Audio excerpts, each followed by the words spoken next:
Hello everyone, আসসালামু আলাইকুম। কেমন আছেন সবাই? আশা করি ভালো আছেন। আমি আল্লাহর রহমতে অনেকটাই ভালো আছি। আবারও চলে আসলাম আপনাদের মাঝে নতুন আরেকটি লং ভিডিও নিয়ে। আশা করি সবাই পাশেই থাকবেন।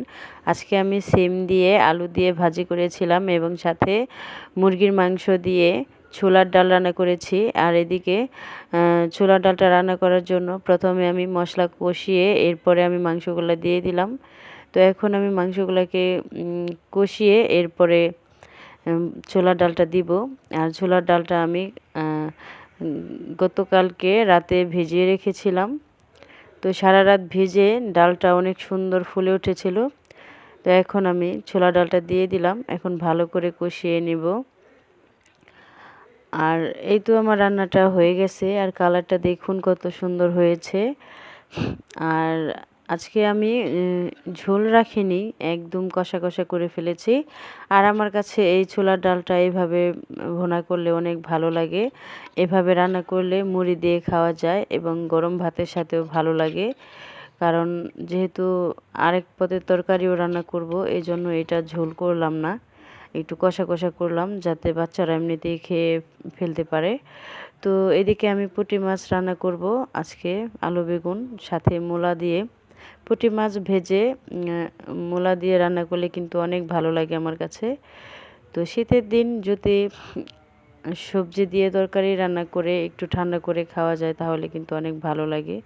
তো যাই হোক, এদিকে আমি পুঁটি মাছগুলোকে সুন্দর করে কড়া করে ভেজে নিয়েছি। এখন আমি পুঁটি মাছের তরকারিটা রান্না করার জন্য এদিকে মশলা কষিয়ে নিয়েছি। এখন আমি সবজিগুলো দিয়ে দিলাম। আর আজকে সবজি ব্যবহার করেছি বেগুন, শিম এবং মূলা, সাথে নতুন আলু। আর এদিকে দেখুন আপনাদের ভাই কিছু চিংড়ি মাছ এনেছে।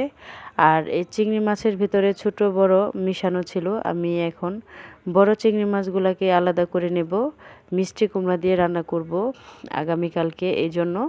আর ছোট চিংড়ি মাছগুলো আমি ভেজে ভর্তা বানাবো।